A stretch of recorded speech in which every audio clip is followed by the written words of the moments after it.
In San Diego, he speaks about what it means to lose the Chargers. He speaks about what it almost means to lose his life.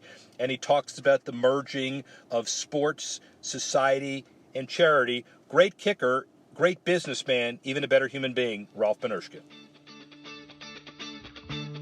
I am pleased and honored. I've been excited about this interview for a while, since my executive vice president, Carlos Swadek, set this up for me.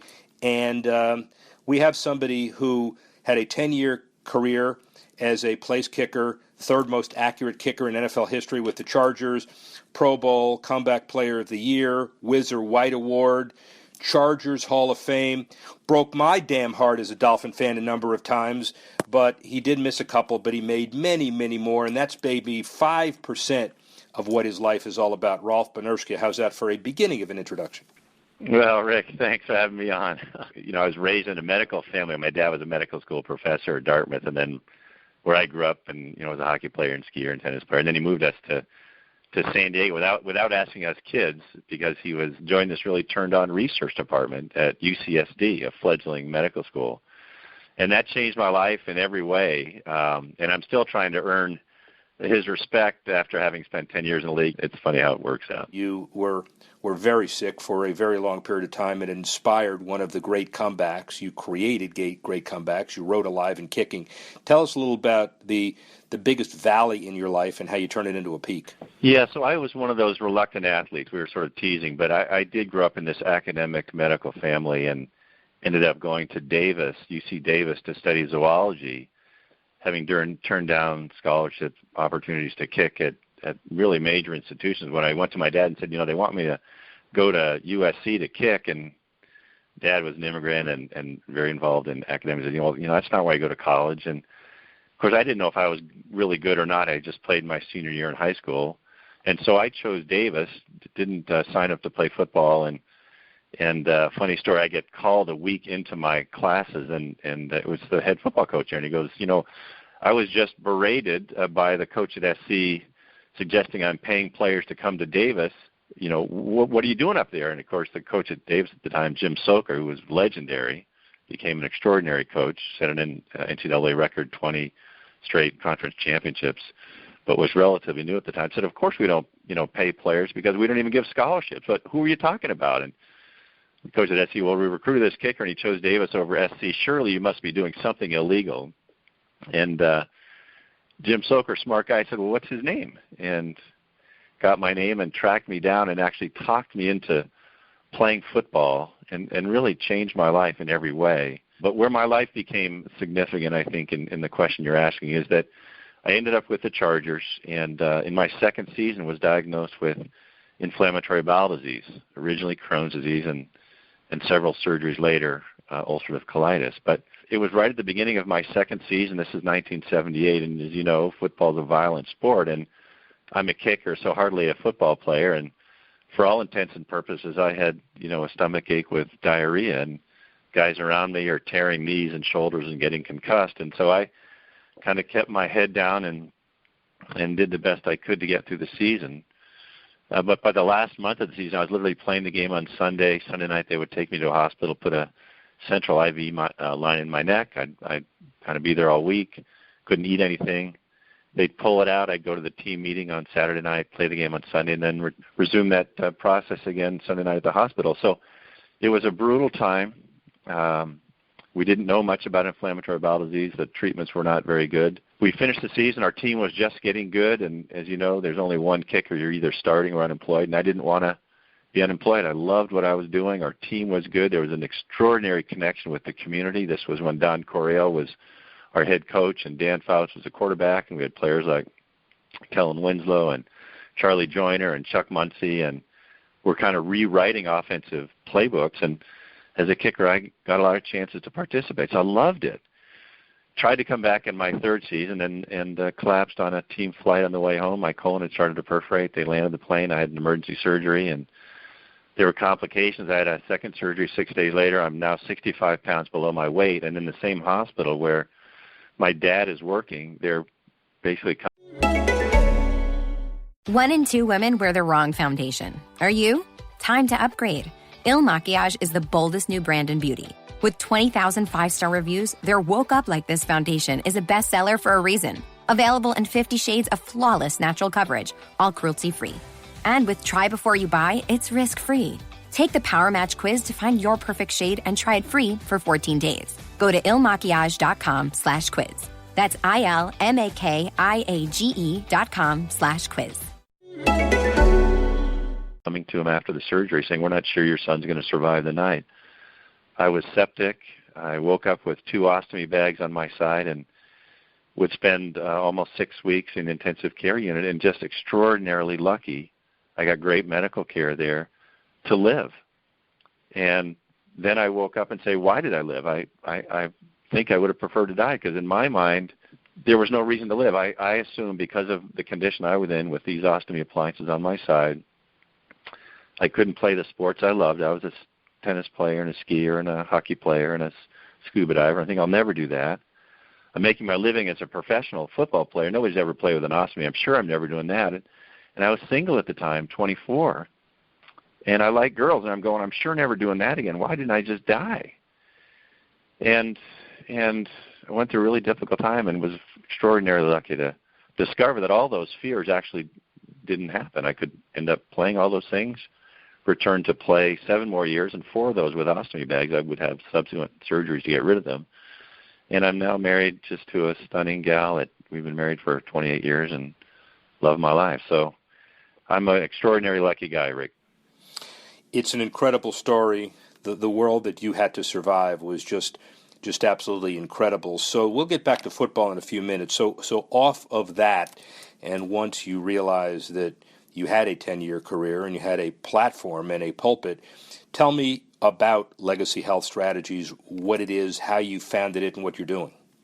Yeah, well, the first thing, I had an agent back then named Lee Steinberg, who was really a revolutionary guy who was an idealist, and I was a brand new client of his, and he was brand new in the business, and we were both pretty idealistic, but he made me appreciate that I had a platform now as an athlete, and my passion was wildlife. I had spent a summer living in South Africa after my senior year in high school. I was involved where they saved the white rhino on rhino capture, darting white rhinos. I mean, it's just right out of the movies, really.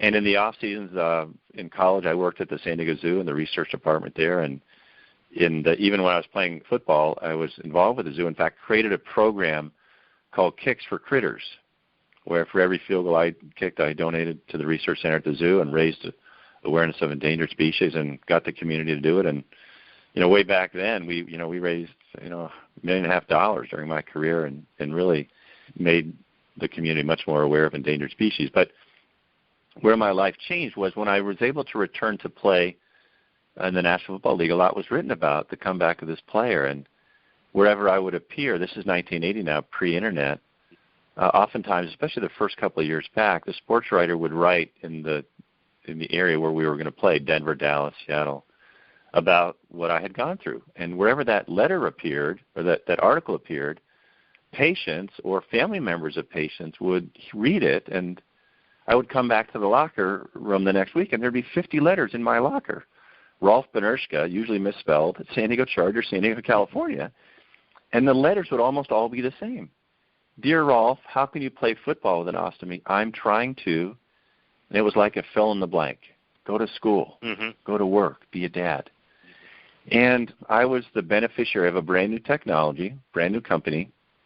And so I reached out to them and said, we need to do something. I'm getting all these letters. Nobody's talking about it. It's the quintessential closet illness. And so created for them a program called Great Comebacks, which was a way for patients to share their stories about what they were doing after their ostomy surgery. And we discovered that this restrictive lifestyle that we all thought we would live in when you're lying there in the hospital bed saying, I'd rather die than live with a bag, just wasn't true. I mean, we found police officers that returned to the force, firefighters, triathletes. We have a guy that climbed Mount Everest with an ileostomy bag.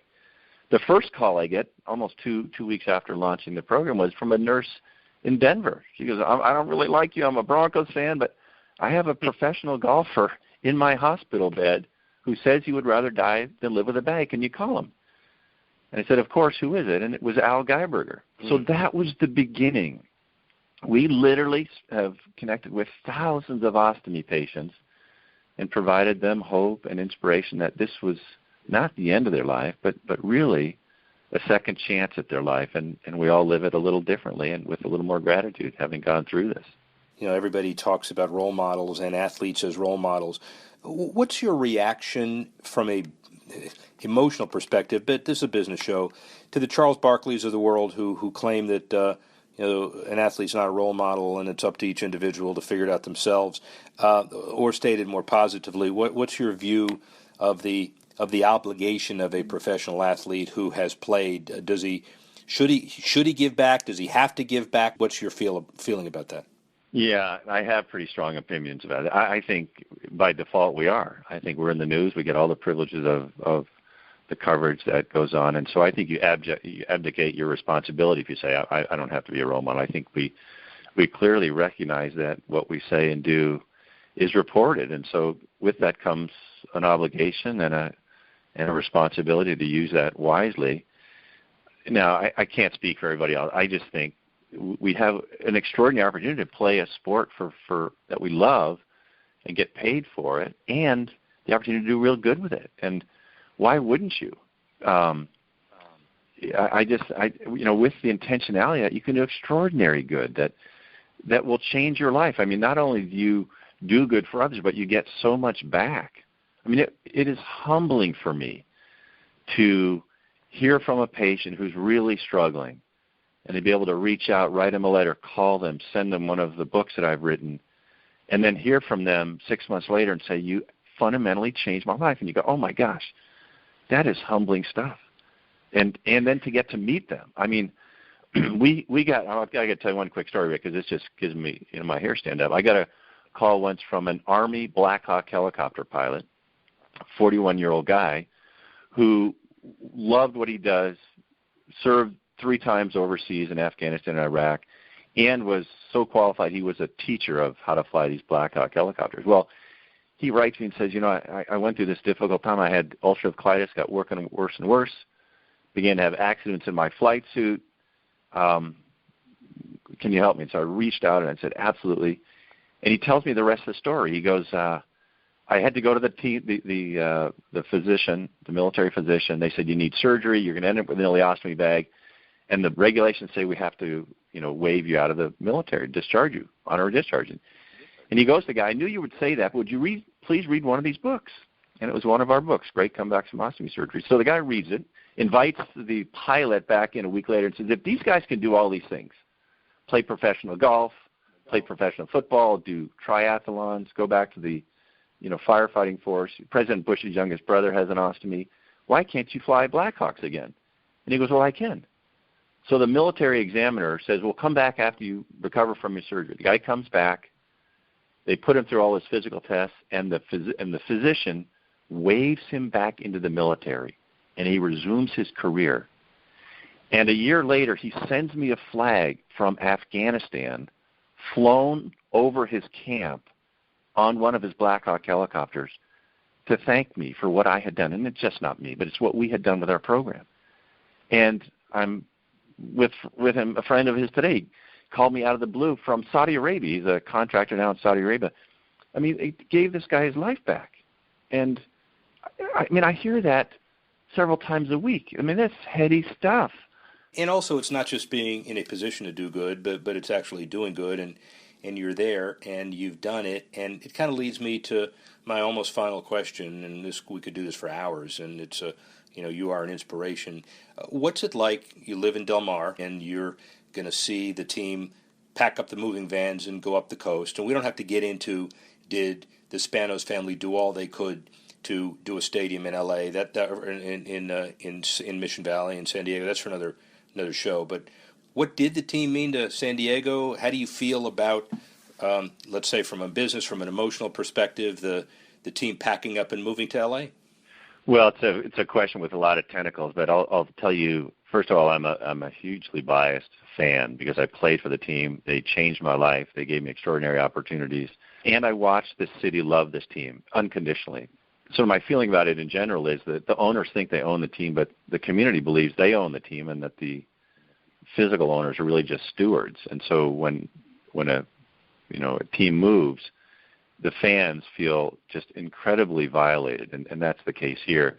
The impact that's not measured is all of the things that happen when a community gets touched by a team. The players that are going out and speaking at schools and igniting in a young kid the vision that he might someday be able to do this. The connection a father makes with a son or daughter, bringing them to a game for the first time and establishing a lifelong memory that gets built on as those teams continue to stay there and those kids grow and continue to connect with the team. And then there's the philanthropic aspect. So when I went through my illness, there was a spontaneous response to replace the blood that I used. I needed 80 units of blood, and a secretary at the Chargers saw that, had volunteered once in her life at the blood bank, and so called the radio station that covered our team and said, we need to replace the blood. Radio station in 2 days sent out a little on-air blurb, and 1,000 people showed up, waited 4 hours to give blood. And then the Chargers and the blood bank got together and for 38 years have held the Chargers blood drive. And annually, it's the largest collection of blood in the country. It's in the Guinness Book of World Records. And it comes the week before Thanksgiving at a time when the blood bank is critically in need of donations. People typically don't donate as the holidays come about, and a lot of elective surgeries are initiated then. So this community connection with the city and the team and the resultant benefactor, the blood bank, and then we actually did the numbers. It's 2 Qualcomm stadiums full of people that have received blood in San Diego from the blood drive. I mean, that's an enormous impact that you really can't measure. But now that goes away, and there are dozens and dozens of those kinds of outreaches that are going to leave the city. And it's a perspective that you have so many other perspectives, but that one seems to be pretty darn compelling. We just have a minute, and it's a question that I need to ask given where we are with the NFL today. We had a kicker who, Chris Boswell of the Steelers, single-handedly basically win a game with 6 field goals, the most ever in postseason play just recently. And you've had kickers last year miss a 20-yarder in a playoff game against Seattle, albeit with the elements.